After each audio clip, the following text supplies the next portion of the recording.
పంచాయతీ ఎన్నికలు ముగిశాయి. పార్టీ రహితంగానే ఎన్నికలు జరిగిన పాలక ప్రతిపక్షాలు మాత్రం ఇప్పటికీ తమ తమ లెక్కల్లో మునిగిపోయాయి. ఇంతకీ స్థానిక ఎన్నికలు ఎవరికి హ్యాపీస్, ఇంకెవరికి బీపీస్?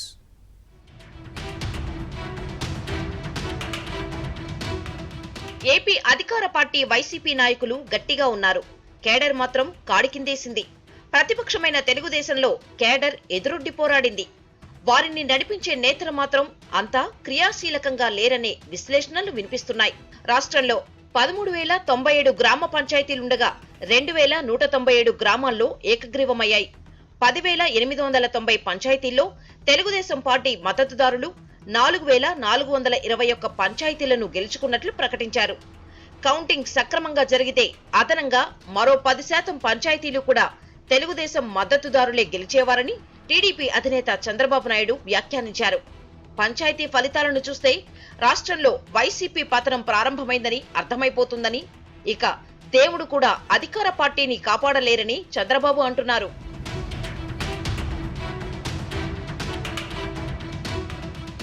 నగరాలు, పట్టణాలకు సమీపంలో ఉండే మేజర్ పంచాయతీలు, కీలక గ్రామాల్లో తెలుగుదేశం పాగా వేయగలగడం పంచాయతీ ఎన్నికల ప్రత్యేకత. గుంటూరు సమీపంలోని పెదకాకాని పంచాయతీలో తెలుగుదేశం మద్దతుదారుడు గెలిచారు.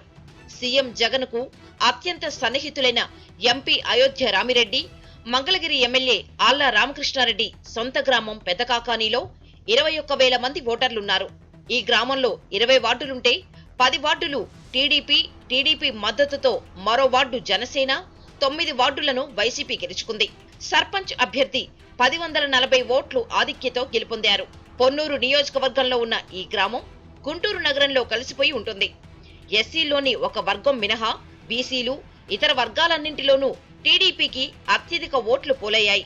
ఈ గ్రామంలోని ఓటింగ్ సరళిని విశ్లేషిస్తే ప్రభుత్వ పనితీరుతో పాటు గతంలో టీడీపీకి దూరమైన వర్గాలు కూడా మళ్లీ టీడీపీ మద్దతుదారుడైన అభ్యర్థికి ఓటేశాయని చెబుతున్నారు. ప్రభుత్వ పథకాలపై కొన్ని వర్గాల్లో ఎంతైతే సంతృప్తి ఉందో అంతకంటే ఎక్కువ అసంతృప్తి మిగతా వర్గాల్లో ఉందని, పట్టణాలు, నగరాల్లో ఈ ప్రభావం ఎక్కువగా కనిపిస్తుందని టీడీపీ నేతలు విశ్లేషించుకుంటున్నారు.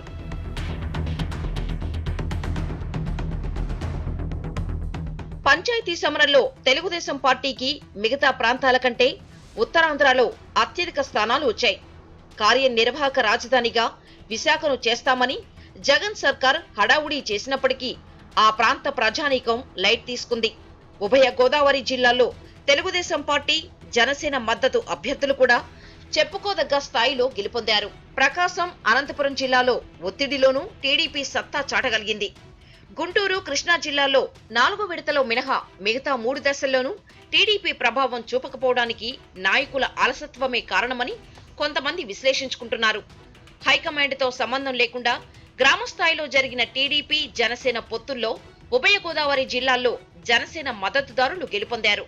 క్షేత్రస్థాయిలో ఫలితాలు ఇలా ఉన్నప్పటికీ అధికార వైసీపీ మాత్రం టీడీపీ మద్దతుదారులు ఎక్కడెక్కడ గెలిచారో, ఎన్ని సర్పంచులు కైవసం చేసుకున్నారో చెప్పాలని నిలదీస్తున్నారు.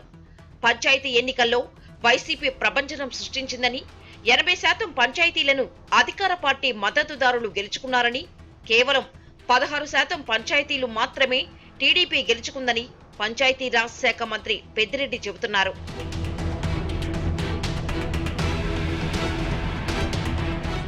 పంచాయతీ ఎన్నికల సమరం ముగియడంతో ఇరుపక్షాలు మున్సిపల్ సమరంపై దృష్టి సారించాయి. పార్టీల గుర్తులతో జరిగే ఈ సమరంలో అత్యధిక స్థానాలను కైవసం చేసుకునే విధంగా వ్యూహరచనకు టీడీపీ అధినేత చంద్రబాబు కసరత్తు ప్రారంభించారు. అధికార పార్టీలో మాత్రం పైకి గాంభీర్యం కనిపిస్తున్నప్పటికీ టీడీపీ మద్దతుదారులు 20% పైగా సర్పంచులు గెలిచారని, నిర్బంధాన్ని సైతం ఎదుర్కొని పోరాడారని అధికార పార్టీ నేతలు ఆఫ్ ది రికార్డుగా చెప్పుకుంటున్నట్లు గుసగుసలు వినిపిస్తున్నాయి.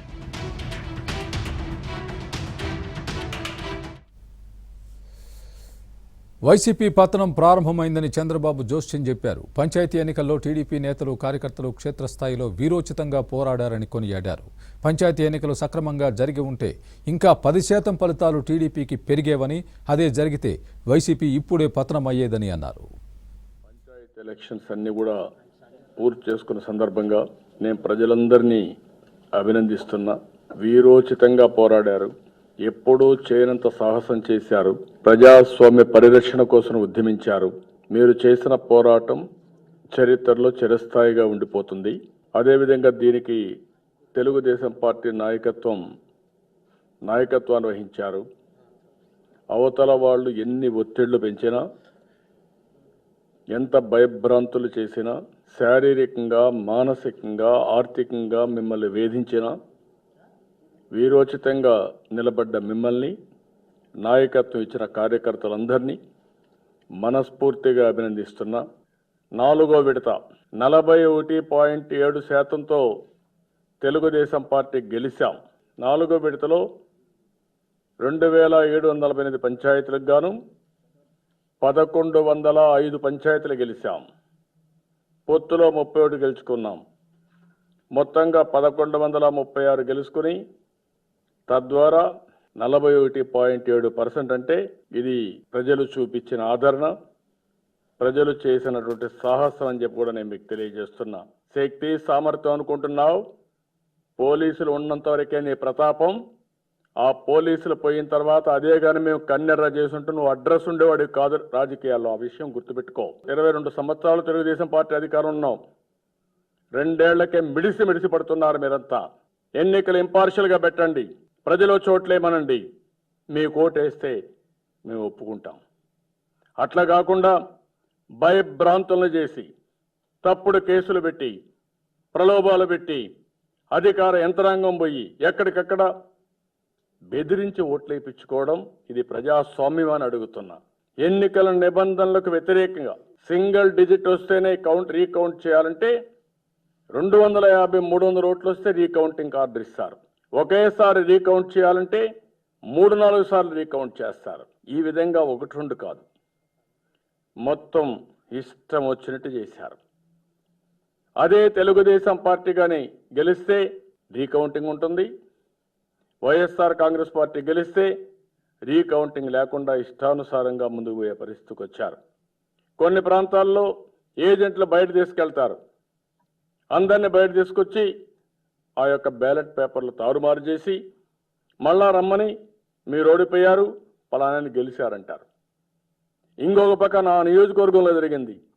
ఒక అతను ఎదిరించాడు. ఎట్లా చేస్తారండి మీరంటే, ఒప్పుకోకపోతే నిన్ను ఎన్కౌంటర్ చేస్తానంటారు. సాక్షాత్ పోలీసులు వెళ్ళి వాట్ ఇస్ దిస్? ఏమనుకుంటున్నారు మీరు? ఎంతమందిని ఎన్కౌంటర్ చేస్తారు, ఎంతమంది పైన తప్పుడు కేసులు పెడతారు అంటే నీకు భయపడితే మేము ఊడిగం చేయాలనా? భయపడకపోతే బెదిరిస్తారా మీరు? గవర్నర్ విశ్వభూషణ్ హరిచందన్తో ఎస్ఈసీ నిమ్మగడ్డ భేటీ అయ్యారు. పంచాయతీ ఎన్నికలు జరిగిన తీరు, మున్సిపల్ ఎన్నికల ఏర్పాట్లను గవర్నర్కు నిమ్మగడ్డ వివరించారు. అంతకుముందు అన్ని జిల్లాల కలెక్టర్లు, ఎస్పీలు, మున్సిపల్ కమిషనర్లతో నిమ్మగడ్డ వీడియో కాన్ఫరెన్స్ నిర్వహించారు. కోర్టు పరిధిలో ఉన్నందున ఎంపీటీసీ, జడ్పీటీసీ ఎన్నికలపై అన్నింటినీ పరిశీలించిన తర్వాతే నిర్ణయం తీసుకుంటామని అన్నారు. బలవంతపు ఏకగ్రీవాలు, సింగిల్ నామినేషన్లపై రేపటిలోగా నివేదికలు ఇవ్వాలని కలెక్టర్లకు ఎస్ఈసీ ఆదేశించారు. నివేదికల ఆధారంగా 2 రోజుల్లో నామినేషన్ల స్వీకరణపై తుది నిర్ణయం తీసుకుంటామని అన్నారు. పంచాయతీ ఎన్నికలైన నేపథ్యంలో ఎంపీటీసీ, జడ్పీటీసీ ఎన్నికలు చేపట్టాలని ముందుగా భావించాం. కాకపోతే ఇది కోర్టు పరిధిలో 1-2 అంశాలు ఉన్నందువలన దీని గురించి ఇంకా ఎక్కువ మాట్లాడటం వాంఛనీయం కాదనే ఉద్దేశంతో ఉన్నాం. ఆ అవరోధాలు కూడా తొలగిపోతే ఎంపీటీసీ, జడ్పీటీసీ ఎన్నికలు కూడా చేపట్టాలని ఎన్నికల సంఘం ప్రభుత్వ ఉద్దేశ ప్రకారం భావిస్తోంది. సెక్రటరీ గారు, డైరెక్టర్ జనరల్ ఆఫ్ పోలీస్ వారి పార్టిసిపేషన్తో పాటు జిల్లా కలెక్టర్లు, ఎస్పీలు, మున్సిపల్ కమిషనర్లతో ఒక వీడియో కాన్ఫరెన్స్ కూడా నిర్వహిస్తారు. విజయవాడకు బాస్ ఎవరు? తెలుగు తమ్ముళ్లలో మొదలైన రచ్చ ఇది. కేశినేని నాని చేసిన వ్యాఖ్యలతో చంద్రబాబు రంగంలోకి దిగారు. వివాదాన్ని పరిష్కరించే బాధ్యతను అచ్చెన్నాయుడు, టీడీ జనార్దన్కు అప్పగించారు.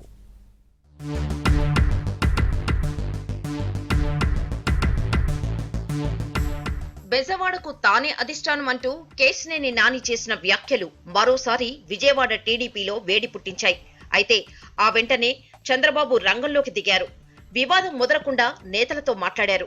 చంద్రబాబు పిలుపుతో బుద్దా వెంకన్న, నాగుల్ మీరా అరగంటకు పైగా భేటీ అయ్యారు. ఎవరూ పార్టీ లేని దాటొద్దని నేతలకు చంద్రబాబు సూచించారు. అయితే 39వ డివిజన్లో పార్టీ అభ్యర్థిపై మొదలైన వివాదం తదుపరి పరిణామాలను చంద్రబాబుకు నేతలు వివరించారు. అన్ని విషయాలను తాను చూసుకుంటానని చంద్రబాబు వారితో అన్నారు. ఈ వ్యవహారంలో మున్ముందు ఎవరూ ఏమీ మాట్లాడొద్దని చంద్రబాబు స్పష్టంగా సూచించారు. వివాదాన్ని పరిష్కరించే బాధ్యతను అచ్చెన్నాయుడు, టీడీ జనార్దన్కు అప్పగించారు. వివాదంపై ఎంపీ కేశినేని నానితో చంద్రబాబు ఫోన్లో మాట్లాడారు. పార్టీ అభ్యర్థుల విజయం కోసం కృషి చేస్తానని, వివాదాలను పట్టించుకోనని ఎంపీ నాని చెప్పినట్లు తెలుస్తుంది. మేయర్ అభ్యర్థిత్వం కోసం తామేమీ అర్రులు చాచడం లేదని కూడా కేశినేని నాని స్పష్టం చేశారు. విజయవాడ 39వ డివిజన్ పరిస్థితిని ఎంపీ నాని హైకమాండ్కు వివరించారు. బ్రాహ్మణ సామాజిక వర్గం నుంచి అభ్యర్థిని ఎంపిక చేశామని, ఆ ప్రాంతంలో ఆ సామాజిక వర్గం ఎక్కువగా ఉందని కూడా అధిష్టానానికి వివరించారు. టీడీపీలో దారులు వేరైనా అందరి గమ్యం ఒకటేనని టీడీపీ అధికార ప్రతినిధి నాగుల్ మీరా స్పష్టం చేశారు. ఇక్కడ ఎవరికి మనం ప్రత్యర్థులం కాదు, మాకేమీ వేరే వేరే తగాదాలు లేవు. తెలుగుదేశం పార్టీ ఒక కుటుంబం. ఇవాళ కాబట్టి రేపు అయినా నానిగారు, మేము, బుద్ధ వెంకన్న గారు అందరం ఒక వేదిక మీదకి రావాలి. సమిష్టి కృషితోటే విజయవాడ 64 డివిజన్లో వాళ్ళకి ఎంతమంది మనుషులు? 25 మందా? లేకపోతే జగన్మోహన్ రెడ్డి వచ్చి ప్రచారం చేసుకోమని. జగన్మోహన్ రెడ్డి వచ్చి ఇంటిళ్ళు తిరిగినా 50 డివిజన్లు నాకు వస్తాయి. జగన్మోహన్ రెడ్డి వచ్చి స్వయంగా ప్రచారం చేసిన 50 డివిజన్లు విజయవాడలో టీడీపీకి వస్తుంది. కార్పొరేషను, నగర మేయర్ మేము కొట్టబోతున్నాం. ఒక 4 పార్టీలు మారిన మంత్రి, బీఆర్పీ, కాంగ్రెస్, తర్వాత బీజేపీ, తర్వాత వైసీపీ, 4 పార్టీలు మారిన మంత్రి తన సొంత మనుషులకి ఇక్కడ 20 డివిజన్లో టికెట్లు ఇచ్చుకుని ఈ వైసీపీ పార్టీ పుట్టినప్పటి నుంచి ఉన్నటువంటి కార్పొరేటర్లు కానీ లేకపోతే వాళ్ళ కార్యకర్తలు కానీ వాళ్ళకి అన్యాయం చేశాడు. వాళ్ళ దగ్గర ఉందా సఖ్యత? అసలు లేని సఖ్యత వాళ్ళ దగ్గరే. ప్రతి డివిజన్లో కుమ్ములాట్లు ఉన్నాయి. ఎవరు చెప్పారు కలగలదని? ఆల్రెడీ శివశర్మ అక్కడ అభ్యర్థి నేను ప్రకటించాను. నేను ఆఫీస్ ఓపెన్ చేశాను. అతనే అభ్యర్థి. విజయవాడ వరకు నేనే అధిష్టానాన్ని. రాష్ట్రానికి చంద్రబాబు నాయుడు గారు అధిష్టానం వరకు. విజయవాడ గురించి ఆయన మమ్మల్ని పిలిపించడం జరిగింది. అన్ని విషయాలు చర్చించడం జరిగింది. ఏదేమైనా జాతీయ పార్టీ అధ్యక్షులు చంద్రబాబు నాయుడు గారు ఈ పార్టీకి boss. Boss is boss. Boss ఏం చెప్పినా సరే ఆయన మాట వినడానికి మేము రెడీగా. బాస్ ఏ నిర్ణయం తీసుకున్నా మేము దానికి కట్టుబడి ఉంటాం. 23 ఎమ్మెల్యేలు గెలిచినా, 3 ఎంపీలు గెలిచినా, లేదా 2014లో 104 ఎమ్మెల్యేలు గెలిచినా, 15 మంది పార్లమెంట్ సభ్యులు గెలిచినా, ఎవరు గెలిచినా చంద్రబాబు నాయుడు గారి పేరు మీదే గెలిచారు. మాకు చంద్రబాబు నాయుడు గారు నాయకుడు. ఈ తెలుగుదేశం పార్టీకి చంద్రబాబు గారు నాయకుడు. నాయకత్వం ఎవరితో కలిసి నడవమన్నా నడవడానికి మీరు రెడీ. తెలంగాణకు కేంద్రం గుడ్ న్యూస్ చెప్పింది. హైదరాబాద్ చుట్టూ 166 కిలోమీటర్ల రీజనల్ రింగ్ రోడ్ నిర్మాణానికి కేంద్రం గ్రీన్ సిగ్నల్ ఇచ్చింది. దీంతో హైదరాబాద్ శివారు భూములకు రెక్కలు రానున్నాయి. ఆనుకొని ఉన్న రాజీవ్ రహదారి, వరంగల్ హైదరాబాద్ జాతీయ రహదారిలో ఉన్న భువనగిరి, యాదగిరిగుట్ట, చౌటుప్పల్ పరిసరాల్లోనూ రియల్ ఎస్టేట్కు రీజనల్ రింగ్ రోడ్ అనూహ్యంగా బూస్టప్ ఇచ్చింది.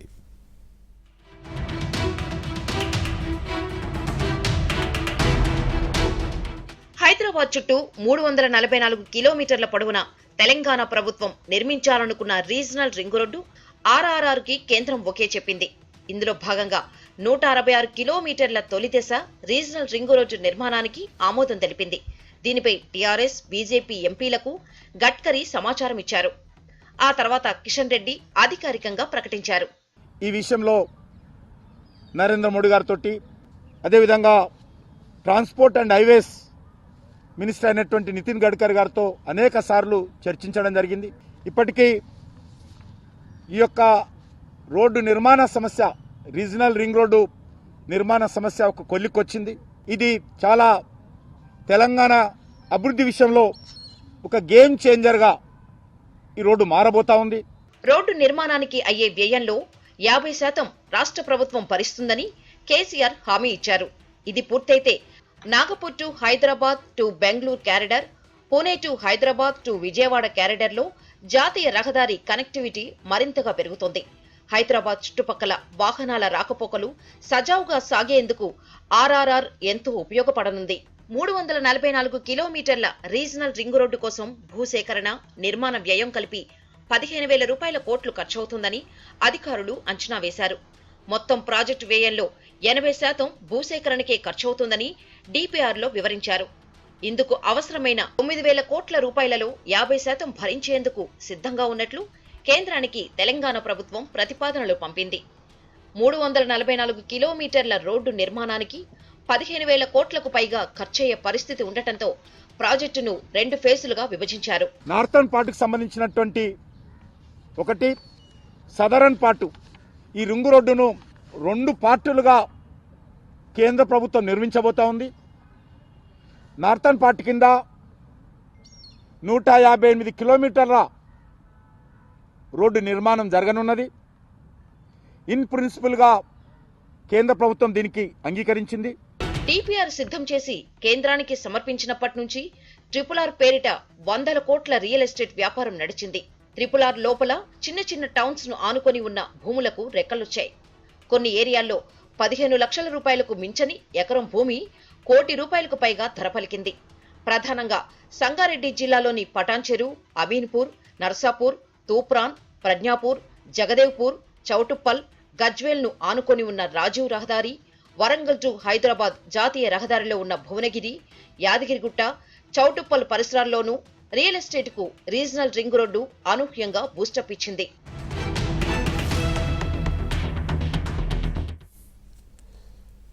మండలి ఎన్నికల్లో కేసీఆర్ మాస్టర్ ప్లాన్ ఫలిస్తుందా? పీవీ కుమార్తె వాణీదేవి పోటీ చేయడం టీఆర్ఎస్కు కలిసొస్తుందా? పీవీ కుమార్తె పోటీపై విపక్షాలు ఎందుకు ఎదురుదాడి చేస్తున్నాయి? రాజకీయ ఎత్తుగడల్లో ఆరితేరిన కేసీఆర్ మహబూబ్ నగర్, రంగారెడ్డి, హైదరాబాద్ పట్టభద్రుల ఎమ్మెల్సీ అభ్యర్థిగా పీవీ కూతురు సురభి వాణిని బరిలోకి దింపి విపక్షాలకు షాకిచ్చారు. ఇప్పటికే పీవీ శత జయంతి ఉత్సవాలతో కాంగ్రెస్ పార్టీ నుంచి పీవీ అంశాన్ని కేసీఆర్ హైజాక్ చేశారు. పీవీ కూతురు వాణిదేవికి గవర్నర్ కోట ఎమ్మెల్సీ ఇస్తారని ప్రచారం జరిగినా ఆశ్చర్యంగా పట్టభద్రుల ఎమ్మెల్సీ టికెట్ ఇచ్చారు. పీవీ కూతురు బరిలోకి దిగడంతో ప్రతిపక్ష కాంగ్రెస్ తో పాటు బీజేపీకి క్లిష్ట పరిస్థితులు ఎదురవుతాయని అధికార పార్టీ అంచనా వేస్తోంది. పీవీ కుటుంబం మీదున్న గౌరవంతో వాణిదేవిని ప్రతిపక్షాలు పెద్దగా విమర్శించే సాహసం చేయవని భావిస్తున్నారు. టీఆర్ఎస్ తరపున హైదరాబాద్ సీటు నుంచి గత ఎన్నికల్లో దేవి ప్రసాద్ ఓటమి పాలయ్యారు. ప్రెజెంట్ ఎమ్మెల్సీ బీజేపీ అభ్యర్థి రామచంద్రరావు సామాజిక వర్గానికి చెందిన యువకులు, ఉద్యోగులు ఇక్కడ ఎక్కువ సంఖ్యలో ఉన్నట్లు భావిస్తున్న టీఆర్ఎస్ అదే సామాజిక వర్గానికి చెందిన వాణిని రంగంలోకి దింపి కొత్త సమీకరణాలకు తెరలేపింది.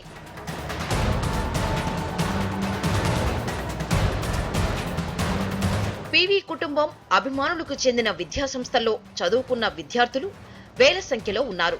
దానికి తోడు తమ పార్టీకి అనుకూలంగా ఉన్న విద్యార్థి, ఉద్యోగ సంఘాల ఓట్లు తోడైతే విజయం పక్కా అని లెక్కలు వేసుకుంటున్నారు.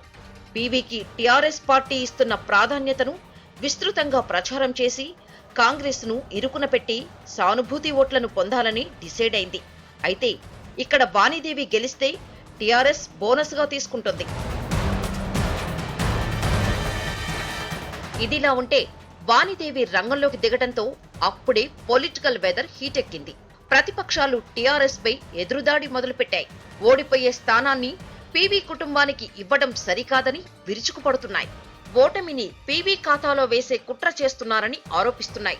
అది పీవీ ప్రతిష్టను మసకబారే కుట్రేనని విమర్శలు గుప్పిస్తున్నాయి. పీవీ కుటుంబంపై నిజంగా ప్రేముంటే గవర్నర్ కోట ఎమ్మెల్సీ గాని, రాజ్యసభ గాని ఎందుకు ఇవ్వలేదని కాంగ్రెస్, బీజేపీ మండిపడుతున్నాయి. ఇదిలా ఉంటే మంత్రి కేటీఆర్ పార్టీ వ్యవహారాలు చూడటం లేదనే చర్చ జోరందుకుంది.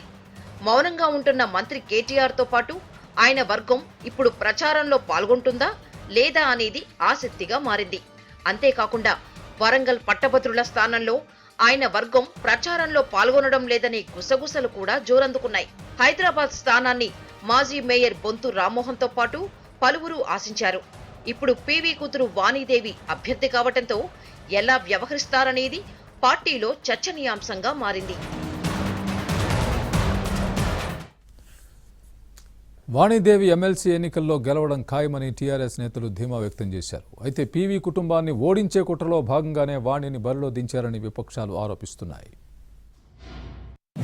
రైట్ టైం ఇది. నామినేషన్ను వేసే ముందు అన్ని విధాలుగా పరిశీలన చేసిన తర్వాత ది బెస్ట్ క్యాండిడేట్ ఎవరు అనుకుంటే ఆ క్యాండిడేట్ని ఈరోజు పార్టీ అధ్యక్షుల వారు, ముఖ్యమంత్రి గారు క్యాండిడేట్ ఇవ్వడం జరిగింది. ఈమెకు ఎడ్యుకేషన్ ఇన్స్టిట్యూషన్స్ ఉన్నాయి, అన్ని ఎడ్యుకేషన్ ఇన్స్టిట్యూషన్స్లో మెంబర్ కూడా ఉన్నది.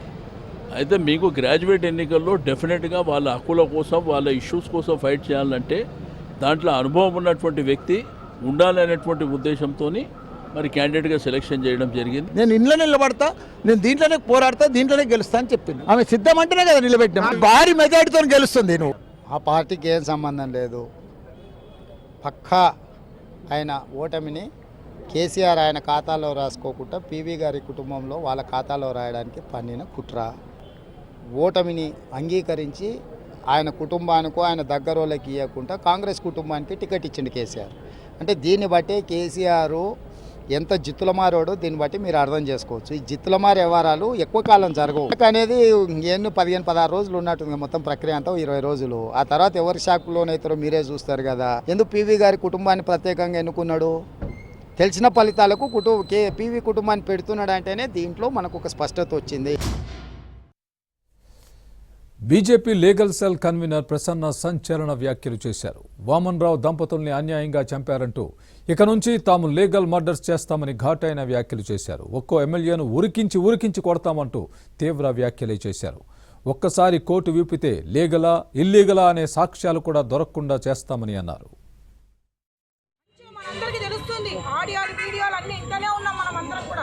క్లియర్ కట్గా ఆ పుణ్య దంపతులను చంపించారు ఎందుకు అనేది కూడా పబ్లిక్ అందరికీ కూడా తెలిసింది. ఈ రోజు డేట్లో వాళ్ళు ఇల్లీగల్గా చేసిన మర్డర్ ఏదైతే ఉందో మేము కోర్టులు ఇప్పి లీగల్గా చేసి చూపిస్తాం. ఇదే మర్డర్లు ఒక్కొక్క ఎమ్మెల్యే గాడు ఇదే రోడ్ల మీద ఉరుక్కుంటూ పోవాలి.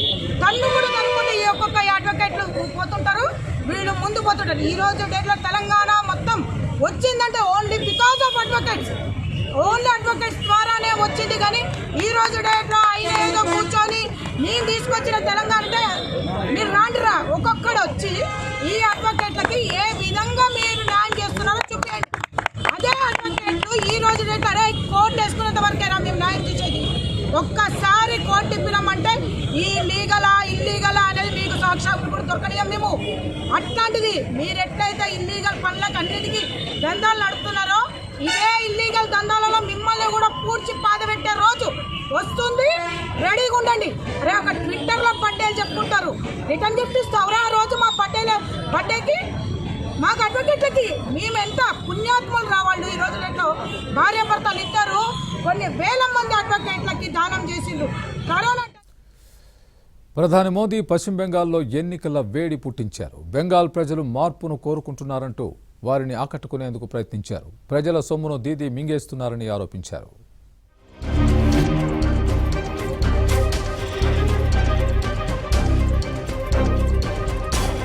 2 నెలల్లో బెంగాల్ ఎన్నికలు జరుగుతుండగా ప్రధాని మోదీ ఆ రాష్ట్రంలో పర్యటించారు. బెంగాల్తో పాటు అస్సాం కూడా వెళ్లిన ఆయన దీదీపై ఆరోపణలు సంధించేందుకు ప్రత్యేక దృష్టి పెట్టారు. 10 ఏళ్ల తృణమూల్ కాంగ్రెస్ సర్కారులో రాష్ట్రం సాధించింది శూన్యమని మోదీ అన్నారు. హుగ్లీలో జరిగిన బహిరంగ సభకు భారీగా జనం తరలి రావడంతో మోదీ ఉబ్బితబ్బిబ్బయ్యారు. బెంగాల్ ప్రజలు మార్పు కోరుకుంటున్నారనేందుకు ఇదే నిదర్శనమన్నారు. కేంద్ర పథకాలను, నిధులను మమతా బెనర్జీ ప్రభుత్వం సరిగ్గా వినియోగించడం లేదని ఆయన అన్నారు. ప్రజలకు చేరాల్సిన సొమ్ములు దీదీ అనుచరుల జేబుల్లోకి వెళ్లిపోతున్నాయని ఆయన ఆరోపించారు. ప్రజలు ఇప్పుడు కోల్కతా నుంచి ఢిల్లీకి సందేశం పంపుతున్నారని, దీదీ దిగిపోవడం ఖాయమని ఆయన అంచనా వేశారు.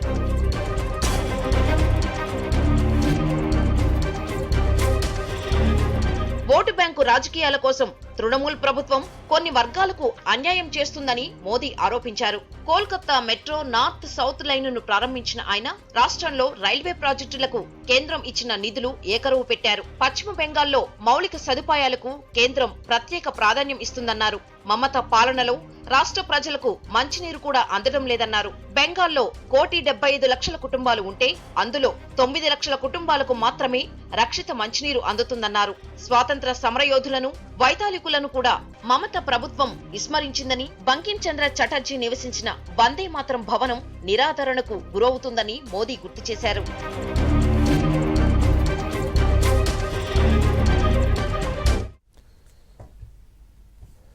ఇక కేరళలో రాజకీయాలు వేడెక్కుతున్నాయి. మరో 2-3 నెలల్లో ఎన్నికలు జరగనున్నందున పలు రంగాలకు చెందిన ప్రముఖులపై బీజేపీ కన్నేసింది. ఇప్పటికే మెట్రోమ్యాన్ శ్రీధరన్ను బీజేపీలోకి ఆహ్వానించారు.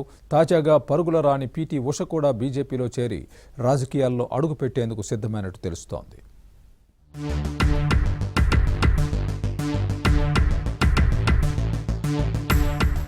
వామపక్షం అధికారంలో ఉన్న కేరళలో పట్టు సాధించేందుకు బీజేపీ భారీగా కసరత్తు చేస్తుంది. ఈ నేపథ్యంలో శబరిమలలో మహిళల ప్రవేశానికి అనుకూలంగా ఉన్న కాషాయ పార్టీ ఇప్పుడు కేరళకు చెందిన ప్రముఖులను ఆకర్షించే ప్రయత్నం చేస్తుంది. మెట్రో మ్యాన్ శ్రీధరన్, పరుగుల రాణి పీటీ ఉషతో పాటు కొందరు సినీ నటులను పార్టీలోకి బీజేపీ నేతలు ఆహ్వానిస్తున్నట్లు తెలుస్తోంది.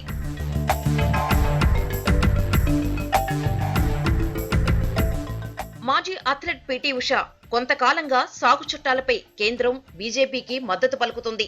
ఇటీవల అంతర్జాతీయ సెలబ్రిటీలు రైతులకు మద్దతుగా చేసిన వ్యాఖ్యలను ఆమె ఖండిస్తుంది. కేంద్ర ప్రభుత్వానికి సానుకూలంగా ట్వీట్లు చేస్తున్నారు.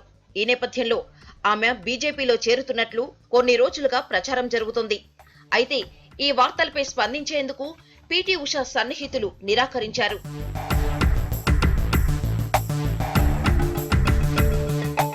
మరోవైపు ఈ ఎన్నికల్లో ఎలాగైనా గెలవాలని కాంగ్రెస్ తీవ్రంగా యత్నిస్తుంది. కాంగ్రెస్ యువనేత రాహుల్ గాంధీ కేరళలోని వాయునాడు పార్లమెంటు స్థానానికి ప్రాతినిధ్యం వహిస్తున్నారు. ఇక తమ పట్టును నిలుపుకునేందుకు వామపక్షాలు కూడా తీవ్రంగా శ్రమిస్తున్నాయి. ఇవి బులెటిన్ విశేషాలు. మరి కాసేపట్లో కిరాక్ న్యూస్ చూస్తూనే ఉండండి. ABN